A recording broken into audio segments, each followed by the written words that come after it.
I should have finished this one. Who would have thought? It was true. It was all true.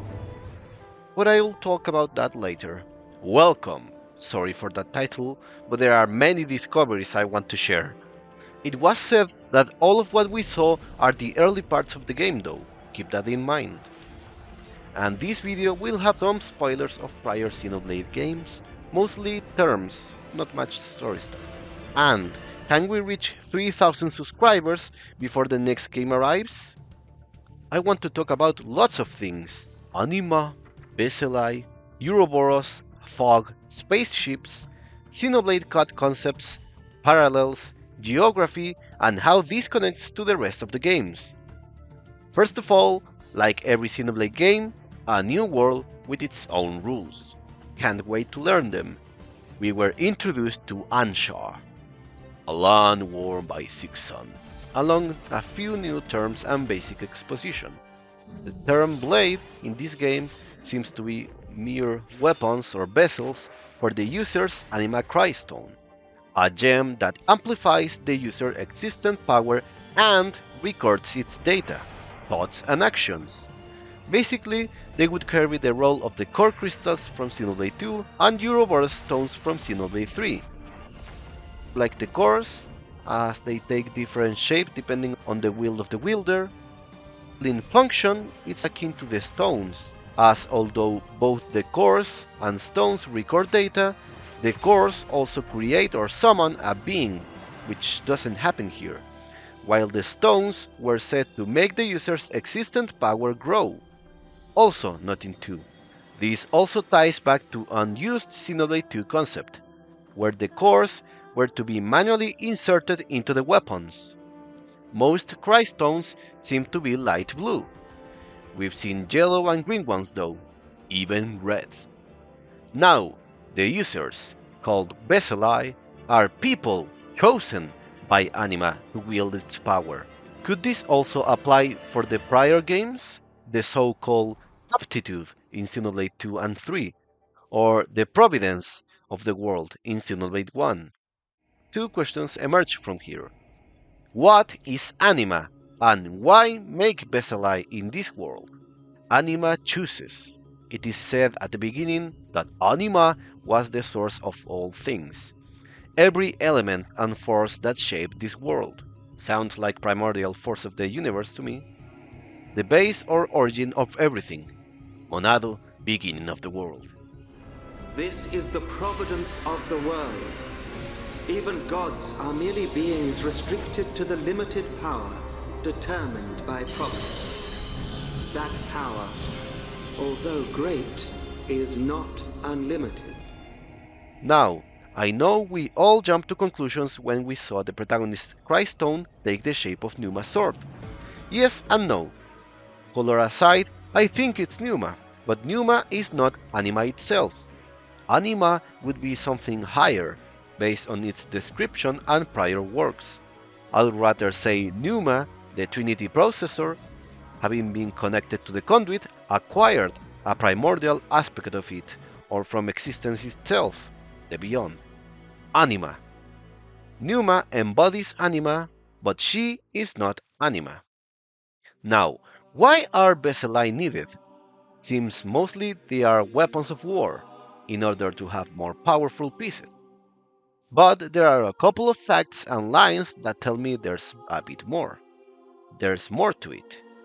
Vesselai are chosen by Anima, maybe through the Crystone itself. So, there must be a reason it chose them. Vesselai go to school, Leukos, and lots of things imply a religious background or something about order. There's a line about only the dragon's flames can redeem a soul that has forsaken its faith. Another about Vesselai's job being to kill, wondering how the victims felt about it. Sounds like the Inquisition to me. Fighting heretics, witch hunting, etc. Oh, and one of the most remarkable things, the world. Everything goes up, on and on. Reminds me of Xenoblade 3 concept art where the land curved but the water remained in its place. I really wanted to experience this Seems now I'll be able to. It's like the inside of a sphere, although I see it as a fishbowl, as it seems to be an area where there's no land but sun. But it could be a visual trick. We can see space and stars as well though, so I have a feeling it's open, or that it's like a semi-permeable cell. I tried to patch together a map with images of the background, but this is all I got. It's hard cause it's spherical and on the inside. I'll need to make a paper model so that I can bend it, but you can more or less have an estimate. The lands eventually connect together. One of the things that has caught our attention the most is this structure in a crater. Remember the prior prediction of a crater existing? I've been teasing this idea for a while in older videos. Anyways, I think it's a spaceship, or new Babel Tower, Torre de Babel, because the panel lining here is very symmetrical, not a natural formation, and these small spoilers to the sides. Now, this is a crater. This shape is from impact from above, not coming from below as some think. I think this ship piece could have landed here from what I presume it's a hole in the sky, or when this world wasn't concave, and is part of the reason of why it became like that. And there seems to be more pieces of said ship scattered all around the place. But more on that later. There's also something akin to off-seeing through dancing now. Light modes are important. Once again, we see blue, yellowish. Many of us think this could be around the moment the party realizes something and chapter 1 ends, or something like in 3. Earlier parts showed just 3 characters, at least. Unless we are going back to only 3 playable characters at once and having to switch. Now, this Offseer is also sending a piece of metal embedded in green light. Now, I feel this is important. The Crystones are given to all Vesselai to record their data, and we are off-seeing again and sending the blue motes towards the suns. This is a crucial part of my theory, as everyone has different opinions, but one sun is big, yellowish, and disappears at nighttime, while the other suns, according to these medieval people, are always present, even at nighttime, so they do not provide light like the sun. Why are they there? What are they? Judging by this crater, and that future redeem was supposed to hint towards the future, we heard about colony ships leaving Earth. We see a blue light heading towards the planet. We now see a crater with something resembling a ship. Maybe the other blue lights in the sky are other ships that are in orbit, watching over everything, getting the data from the Crystones and off-seeing, and are partially responsible for the shape and culture of this world. Solaris and Ethos, basically. And as said in the voice chat, Solaris, it's in the name, Sol, the sun. I believe people survived the experiment. As Xenoblade 2 and X say, things and ships can be thrown to other dimensions with the massive energy from the destruction of a universe. They could have survived the event, just lost to another dimension, could have evolved and arrived at the planet, or just their ship crashed and their technology and horrors contributed to the current state of the new world. But also, yes, I think there's still the possibility of this being either a new world or the world post Xenoblade 3. Like in the other games, a tragedy occurred that led to a time skip, where the world was deformed and where the game's story begins.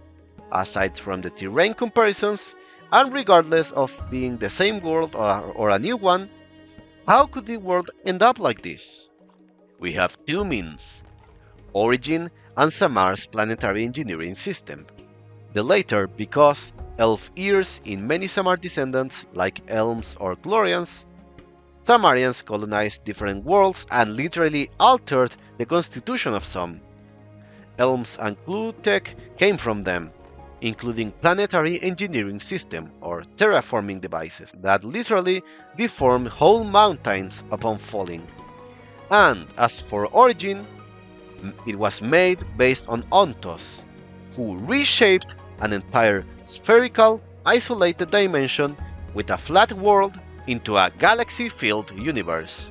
Said device can also turn world's data and recreate and mix them, and set new rules upon a world, lifespan, time freezing, etc. We don't know much about gameplay yet. Will the UI have these colors? Who knows? However, we know from the interview where they first showed Genesis that they were working indestructible objects. That, along the Xenoblade 2 and 3 new game modes where it seems you are attacking manually, maybe hints that they are getting rid of the auto-attack? Now, onto the main characters. Party of 6 characters it seems. Eleanor. Red pinkish hair and bluish green eyes. Our main protagonist, female MC at last, with elf ears. The uniform reminds me of the Offseer ones. The Anima Christome she was given takes the shape of PNEUMA's sword, without the hilt, when placed in her blade with a hole. Like a sword of the end, she can cut through lots of stuff. Her eyes turn green when using its power. Really want to play as her. Although it gives off purple and pinkish light. But Malos in Future Redeem gave us green light, and Anima and Animus were all about the male aspect in the female, and vice versa. And Malos needed Pyra's data to fully complete himself, so no big deal. The shape is what matters, I think. Female MC, black-haired with green eyes, normal human ears, punches the ground and we see claws emerging from the light he leaves, with similar plates to Ouroboros or Ares Hecaton Piercer. Punches the ground with the opposite hand of Matthew.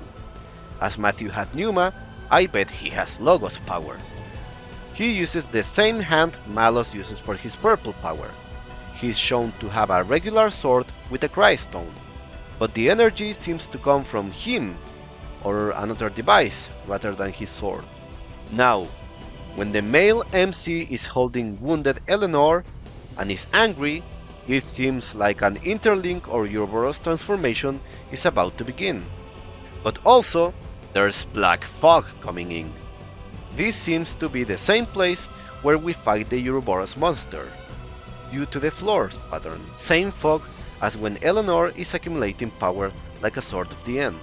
And both MCs, when using their powers, have their skin turning like this Trinity, Ares or Ouroboros-like substance. This translucent window in which we can see space. His skin is becoming Ouroboros-like. Eleanor also appears to have the same characteristic, although the angry girl too. Could be just Vesselai power manifested. Reminds me of Ouroboros fire as well. And, speaking of fog, Fog Beast? Or just gameplay showing the enemies enraged? This seems to be a tamed Armu-like, as this one has equipment and a metallic color. But it's aggressive and surrounded by a red aura and electricity. Reminds me of Fog Beast Possession, but I don't see the black modes though. The rifle dude reminds me of Tyon concept art, and has a different outfit when riding the dragon. So, leads me to believe it's like Xenoblade 3, where we find more fashion at the end of chapter 1.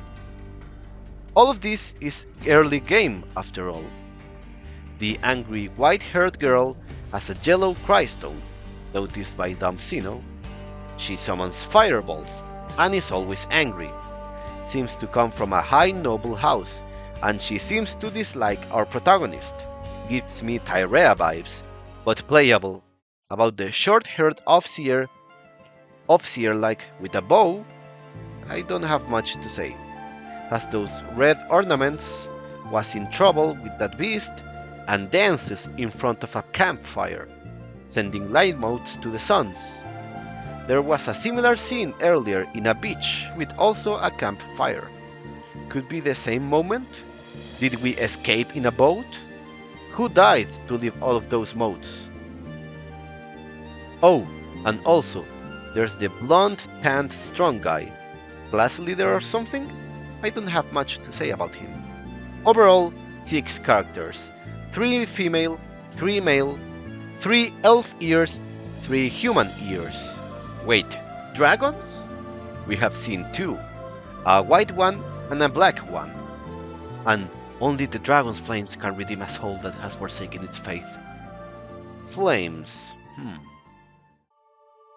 There's also a feline creature, perhaps from the same village as the big ones. But, most importantly, the character in front is wielding a weird sword with a hole. There are knight armor-like boots, but also Lucas-like uniform things hanging. The pants reminds me of the knights we see in the beginning, but those had average swords. But also the male MC, plus the skin tone and the belts in his arm. Could it be the new outfit post-tragedy? And his new sword? New sword of the end? No Crystone. Could they decide to get rid of the Crystones? Or he doesn't need one, just like Eleanor? More towards the Logos connection theory. Anyways, these scenes gives me vibes of a small competition or class to decide group leaders in an expedition scene, where they all show off their skill. Seems to be a team battle. You can see the male MC here. The angry girl Big Fire must be a desperate final attack. She really hated Eleanor. Then they would assign them in group, like this scene. Our party is built. We explore, go on with our mission, escorting the Offseer, something happens, people separate, then, way later, tragedy. Mwamba dies, and that's how we could get the whole party. Too much like 3 though. Antagonists. Sword is back. We are curious about the symbol though. Evil Mobius or Ouroboros-like enemy, designed by Palo it seems. Same for this elf mummy, which could be the very same character. Lots of scales or plates like Mobius, Ares, and some wings in the back that also resemble those. Purple cling and the classic Ouroboros or Ares heel shoes. Seems like an Agnian Ouroboros because of all of the white. No core visible in the monster though.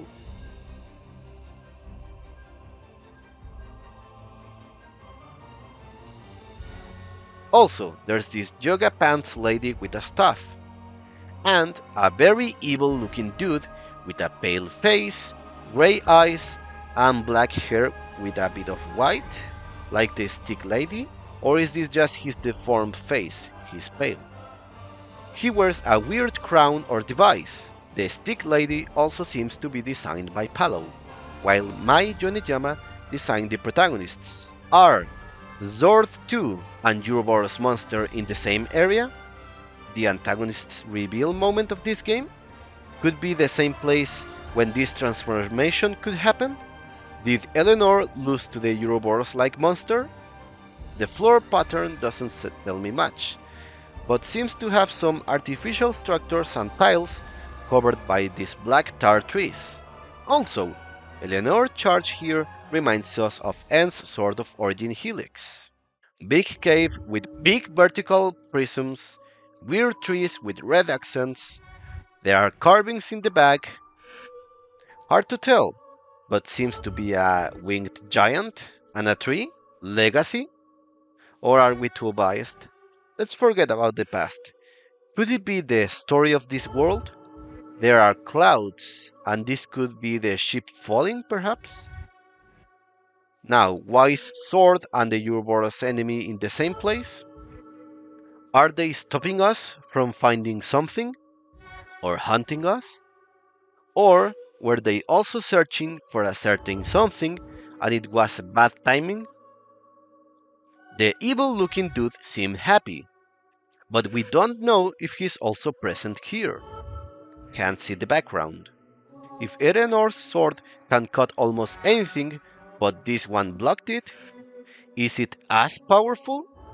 Is the Crystone even in the sword though? I can't see it.